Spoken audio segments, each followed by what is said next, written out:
सारी समस्या का हल एक लोटा जल।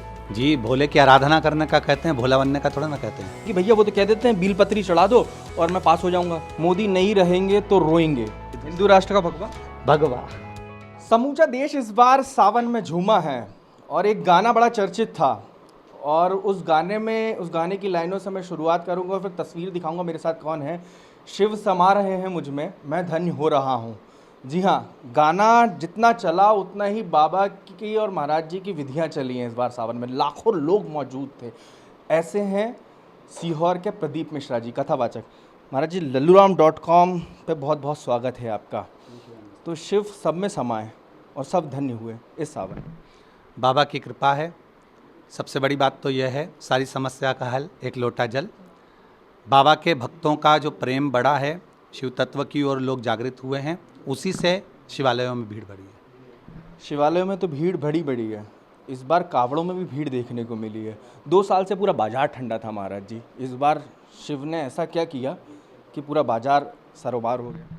बाबा की कृपा है, बाबा के भक्तों का प्रेम है। शंकर जी की आराधना या पूजन का कुछ ना कुछ फल तो मिलता ही है और आप कर्म करेंगे तो उसका फल भी प्राप्त होगा। अच्छा, भोले की कथा या भोले के बारे में बताने वाले व्यक्तित्व के बारे में बात करूं तो प्रदीप मिश्रा जी की एक अलग छवि है सारे तमाम संतों में और कथावाचकों में। वो बड़े भोले के रूप में आते हैं, बड़े मुस्कुराते हुए पेश आते हैं, उनका एक अपना अलग अंदाज है। तो क्या ये सब कनेक्शन वहीं से चलता है क्या, कैलाश से या कहीं और से? ऐसा नहीं, आप जिसका गुणगान करते हैं, आप जिसको महसूस करते हैं कि मेरा शंकर मेरे साथ में है, तो उस शिव तत्व का कुछ प्रसाद, कुछ फल तो मिलता ही है। व्यक्तिगत जीवन में बात करूं महाराज जी, तो भोले बन के काम नहीं होते। लोग कहते हैं कि मैं बहुत भोला हूं, मेरे से काम नहीं होते, और आप कहते हैं भोले की आराधना कीजिए। जी, भोले की आराधना करने का कहते हैं, भोला बनने का थोड़ा ना कहते हैं। तो महाराज जी, इन सारी बातों से एक जुदा सवाल है। ये सावन पूरा रहा, पार्थिव शिवलिंग जगह जगह बने। एक बाबा हुआ करते थे हिंदुस्तान में जिन्होंने शिवलिंग मंदिरों में जमा करवा दिए थे, निकाल आइए अपने घर से, रख आइए मंदिर में, फला जितनी बातें हुई आपने सुनी होगी। एक महाराज जी ऐसे हैं जिन्होंने शिव के बारे में बताया।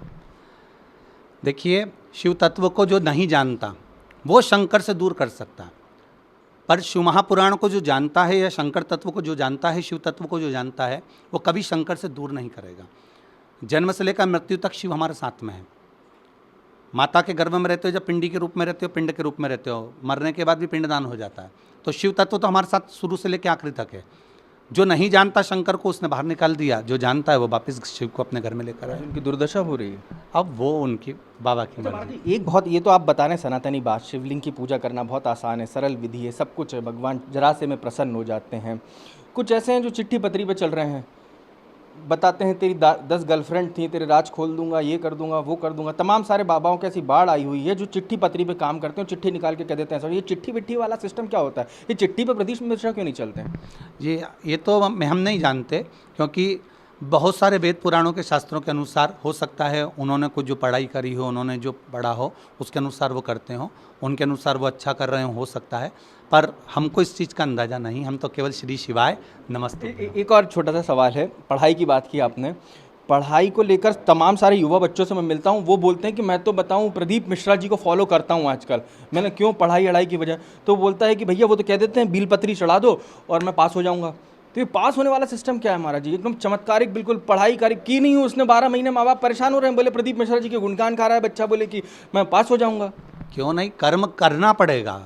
प्रदीप मिश्रा जी ने एक बात अपनी कथाओं में हमेशा कही है कि विद्याध्ययन करना है या कर्म करना है, भले छोटा सा कर्म करो पर कर्म जरूर करना, और कर्म के अनुसार फिर बाबा पर विश्वास कर एक बिलपत्र समर्पित करिए, उसका फल मिलेगा। कोई राजनीतिक सवाल नहीं करूंगा, लेकिन आखिरी सवाल पे बात खत्म करूंगा।